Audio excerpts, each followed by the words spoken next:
Terry and the Pirates. Min Chau, a Chinese town located in the Kunlun range of mountains, is the scene of many surprises for Terry and his friends Pat Ryan, Burma, Jude Hennick, and April Kane. Yes, and Connie, too. There was a strange disappearance of the Chinese chemist, Dr. Moy Ben, head of an experimental gas laboratory. Later, an envelope containing secret gas formulas was stolen from Terry. Both Jude Hennick and Pat Ryan suspect Kennington Hook of having a hand in the theft, but they have no clues. Today's transcribed story will point the way to a new adventure, so listen closely. Terry and the Pirates is brought to you by the makers of Libby's Tomato Juice, one of Libby's 100 famous foods. To get the most fun out of things and come through every test with flying colors, you've got to be feeling swell. Isn't that right? Everything seems easier when you're full of pep. Now, one of the secrets of good health is to eat right. You want to eat the things that will put the sparkle in your eyes and the punch in your muscles. And one thing that will help you do it is Libby's Tomato Juice. Yes, sir, this swell-tasting drink is mighty good for you. It's a grand source of vitamins that everybody needs, especially vitamin C. Libby's Tomato Juice is an excellent source of vitamin A as well, and it also supplies vitamins B1 and G. As a matter of fact, soldiers in Uncle Sam's big training camps are getting tomato juice. And believe me, this tomato juice of Libby's is easy to take. It's got the refreshing flavor of ripe tomatoes right off the vine. You'll be keen about it right from the word go. So ask your mother to get Libby's tomato juice. And then you drink a big cold glass of it every day. Don't forget that name, Libby's, Libbys. And now, Terry and the Pirates. And now let's return to the roomy log cabin not far from Min Chau, where Terry and his friends are living. It is late afternoon as we find Pat Ryan talking with the pilot, Jude Hennick. Yeah, I know, dude. It wasn't your fault the formula papers were stolen. Terry simply did some wild thinking on his own account. I know, Pat. We've gone over all that. That envelope was given to me by General Chang. It was my responsibility. All the alibis in the world won't bring the papers back. Look, you searched along the trail leading to the gas laboratory, of course? Yeah, Connie and I looked. Even the footprints told us little, and now the snow is melting. You still suspect this man Hook, the doctor's assistant? Well, of course I do. Hook knew Terry was going to bring him the formula papers. That's just it. Why should Hook hide along the dark trail and bop Terry on the head and steal the papers? I don't know, unless, well, Hook knows if those papers were stolen, it would place me in a bad spot with General Chang and everybody else. Yeah, I thought of that. But why should Hook want to do it? Bess, I don't know. Unless Hook is crooked, unless he's working for the Dragon Lady. We have no evidence, dude. We haven't any. Now take it easy. We have two problems to think about. First, to recover the stolen gas formula. But quick. Second, to find Dr. Moy Ben. Look, we've got to start somewhere, Pat. Let's start with the experimental laboratory up there on the hill. How about it? Suits me. What do you want to do? Well, I've been talking to Connie. You know, he's pretty good at getting into places. So tonight, you and I'll go up there and see what we can find.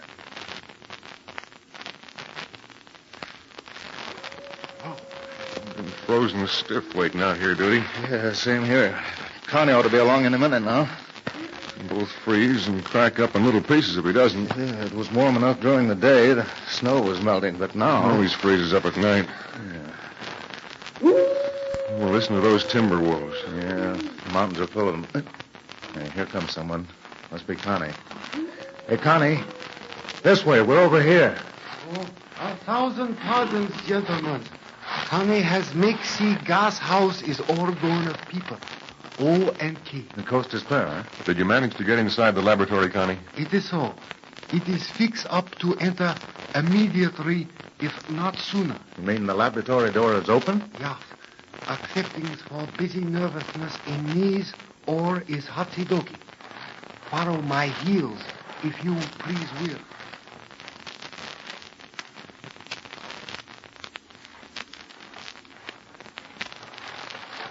Well, here's the high wire fence around the laboratory and the gas tanks. It is so said, We shall pass through iron gate in wire fence. Connie has fixed so no rocks delay our walk. Good work, fella. By the way, where is Brother Hook tonight? Well, maybe he's down at the cabin with Burma and April. I don't know. Well, as long as he's out of the way for a few hours. Follow on heels, gentlemen. This way, please.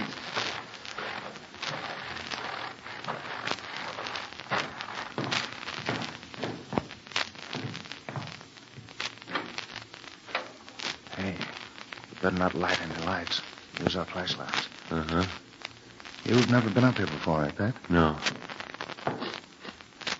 Boy, the smell of all the chemicals is pretty awful. Too bad you have to come up here this way. Well, I'll worry about it later. Now, Connie, have any idea where Hook's desk is?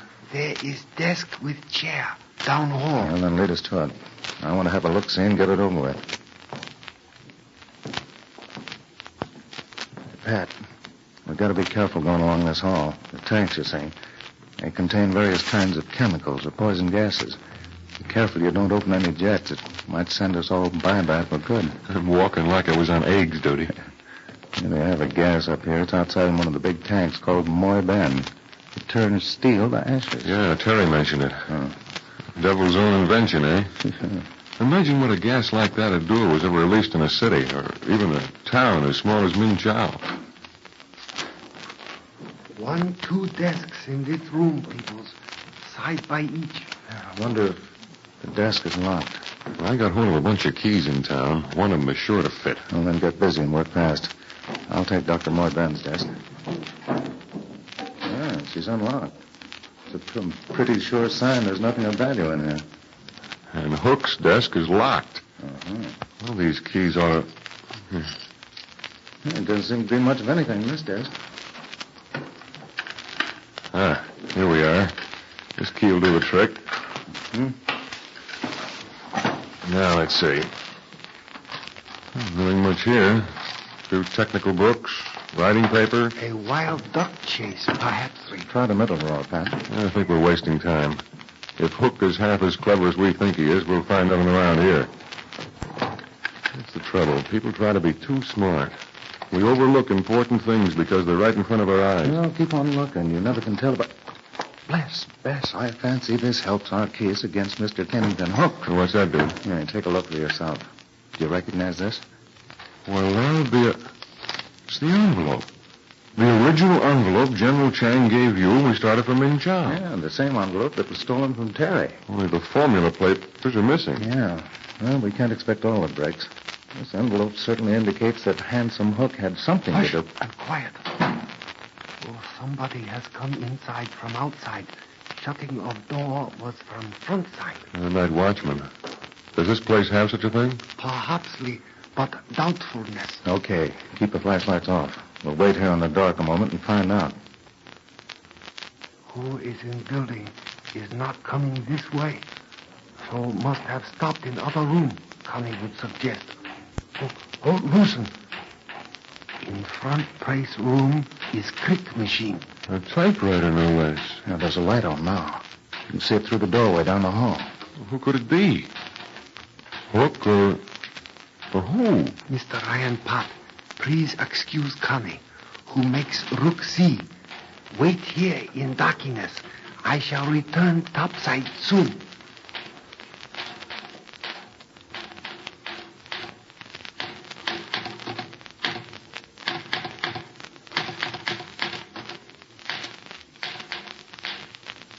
Connie has returned as before.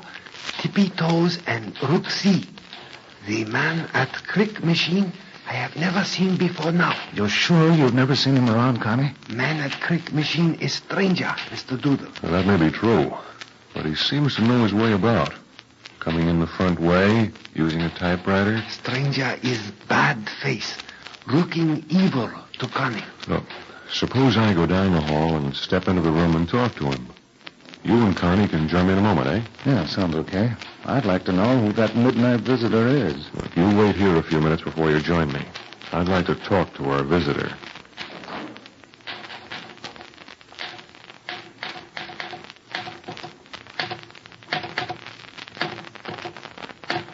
Good evening. Huh? What? Oh, you were so busy you didn't hear me enter. Say, what do you want? Who are you? You're not the watchman, are you? One guess is as good as another. Yeah, well, listen, I'm okay. See, I'm all right. I don't go for all this snow stuff a million miles from a big city, but business is business, and I got a right to be here. It's okay with the boss, see? What boss do you mean? My Hook, of course. Who do you think? Did Dr. Moorehead give you permission to come in here at this time of night and peck on that typewriter? You don't sound like a stenographer or look like one either. The doc ain't here anymore. The doc, eh? Who told you that? Well, I heard something about it. Maybe Hook spilled it. I don't remember no details. Well, why all the typewriting at midnight? Well, my handwriting ain't so hot, so, I can bang on a typewriter a little, see? Did Hook give you a key so you could get in here? Say, wait a minute. Who are you to be tossing questions Hey, at that me? sheet of paper on the typewriter, what is it? Well, wait a minute. That's none of your business. Let me see that paper before I put your nose on top of your head. Yeah, well, nothing doing now. Come on, hand it over. Got a handful of knuckles ready to drop your head over appetite. All right, but it won't mean nothing to you. Does it mean anything to you? Why, certainly, sure. You're lying.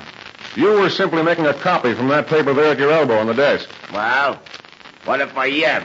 Interested in gas formulas, eh? Hey, Pat, what's all this about gas formulas? Hey, dude, this bozo was making a copy of a gas formula. Does he look like a chemist to you, dude? If he's a chemist, I'm Santa Claus. What's your name, mister? Who wants to know? What is it? I'll just take charge of these formula papers here on the desk. Hey, wait a minute. You can't have that. You just sit there and watch me. Now, listen, mister. I don't know who you are, but I got as much right to him as Hook has, see? I knew a Hook hit him, and so, I come here tonight and got him. I was going to make a copy for myself. Here, take a look at this. Did you ever see this envelope before? Oh, what's that? What? Why, Say, what is this? Who are you? Look here, Pat. These formula papers, when I fold them up, they fit into this envelope perfectly. Now, you, speak up. Tell us exactly what you know about these papers, and don't waste your breath with smart talk. Yeah, what good if I don't? Yeah, look, you have part of a brain anyway. It's midnight, you're in the Chinese mountains, you can get into very unhappy trouble up here, and nobody would ever know or care. Now, if you tell us the who, what, when, where, and why of all this, unless you want to slide down the nearest ravine.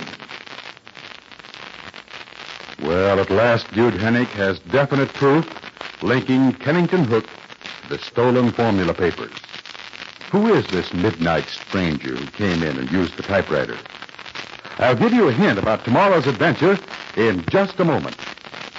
Now, remember, ask your mother right away to get some cans of Libby's tomato juice.